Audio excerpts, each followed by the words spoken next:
မျိုးသမီးစီတို့ကသူမရဲ့ပတ်စံကိုမမောချင်းမရှိတဲ့ခင်မွန်းတယောက်ကိုရှာဖွေနေခဲ့တယ်။ဒါကြောင့်သူမကိုသူမတောင်းရမ်းသူတယောက်အတွင်ဖန်တီးပြီးလမ်းဘေးမှာတောင်းရမ်းနေတယ်။ဒါပေမဲ့တဏီကုံဘသူမှသူမကိုလှည့်မကြည့်ခဲ့ဘူး။အဲ့ဒီအချိန်မှာရုံးကပြန်လာတဲ့ကောင်လေးတယောက်ကအဲ့ဒီနားကနေဖြတ်သွားရင်သူကအမျိုးသမီးရဲ့အခြေအနေကိုကြည့်ပြီးတနာလို့တစ်ဆက်ပတ်ပေးခဲ့ပါတယ်။အမျိုးသမီးကသူ့ရဲ့အပြုအမူကိုသဘောကျသွားပြီး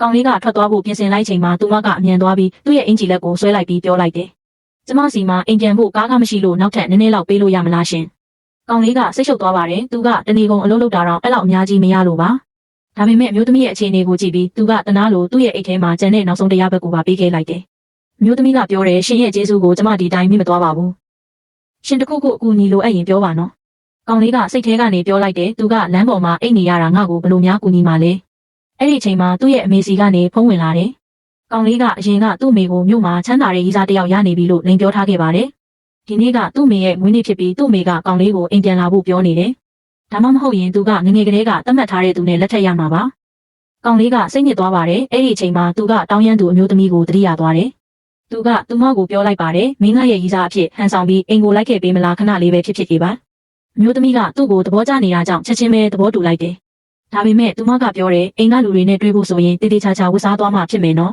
။ကောင်လေးကသူမကိုဈေးကိုခေါ်သွားပြီးအင်ဂျီအစ်စ်တွေဝယ်ပေးခဲ့တယ်။အမျိုးသမီးကအင်ဂျီအစ်စ်တွေဝတ်ပြီးထွက်လာတဲ့အခါကောင်လေးကအံ့ဩသွားဝယ်လာတယ်။သူမကအရန်ကိုလှပပြီးရိုးရိုးရှင်းရှင်းလေးနဲ့ကြည်ကောင်းနေလို့ပါ။သူတို့နှစ်ယောက်လက်ချင်းချိတ်ပြီးအိမ်ကိုရောက်သွားကြတယ်။အမေကချွေးမကိုမြင်တော့ဝမ်းသာသွားပြီးမေးလိုက်ပါတယ်။မင်းတို့နှစ်ယောက်အတူတူနေကြပြီလို့ကြားတယ်နော်ဟုတ်လား။အမျိုးသမီးကပြုံးပြီးစကားကိုလွှဲလိုက်ခဲ့တယ်။အဲ့ဒီအချိန်မှာကောင်လေးနောက်ကိုလိုက်နေတဲ့ကောင်မလေးတယောက်လည်းရောက်လာခဲ့တယ်။သူမကရောက်လာခြင်းမှာပဲ9သိန်းတန်လက်ဆောင်တွေနဲ့ကြွားလိုက်ပါတယ်။ဒါပေမဲ့ကောင်လေးဘေးမှာရှိနေတဲ့အမျိုးသမီးကိုမြင်တော့သူမကစိတ်တူသွားပြီး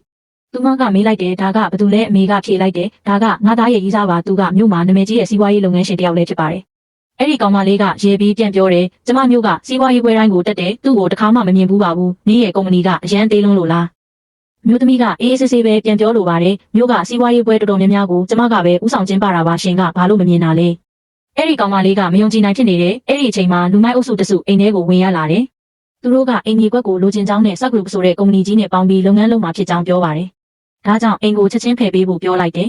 ။မိက Subgroup ဆိုတဲ့နာမည်ကိုကြားတော့ကြောက်သွားပြီးအဲ့ဒီကောင်မလေးကိုအကူအညီတောင်းပါတယ်။အဲ့ဒီကောင်မလေးကလိန်ပြောလိုက်ပါတယ်။ကျမက Subgroup ရဲ့မန်နေဂျာကျမသူတို့နဲ့ပြောပေးပါမယ်။လူမိုက်တွေကရဲပြီးနင်ကဘသူမို့လို့လဲလို့ပြန်ပြောလိုက်တယ်။လူမိုက်တွေကအိမ်ကိုဖြိုဖျက်ဖို့လုပ်တဲ့အခါအမျိုးသမီးကရှေ့ကိုထွက်လာပြီးပြောလိုက်ပါတယ်။ကျမက Subgroup ရဲ့ဥက္ကဋ္ဌပါ။အားလုံးကအံ့ဩသွားကြတယ်။အဲ့ဒီကောင်မလေးကထပ်ပြီးကဲရဲလိုက်ပါတယ်။ Subgroup ရဲ့ဥက္ကဋ္ဌကမြို့မှာအချမ်းသာဆုံးအမျိုးသမီးပါနင်ကဒီလိုဆင်းရဲတဲ့ကောင်လေးကိုကြိုက်ပါမလား။ကောင်လေးကအမျိုးသမီးကိုအနေရဖြစ်မှာစိုးရိမ်ပြီးဘာမှမပြောဘူးတားပေးမယ်အမျိုးသမီးကသူ့စကားကိုနားမထောင်ပဲဖုန်းကိုထုတ်ပြီးလူမိုက်တွေရဲ့အကြီးအကဲစီကိုဖုန်းဆက်ပြီး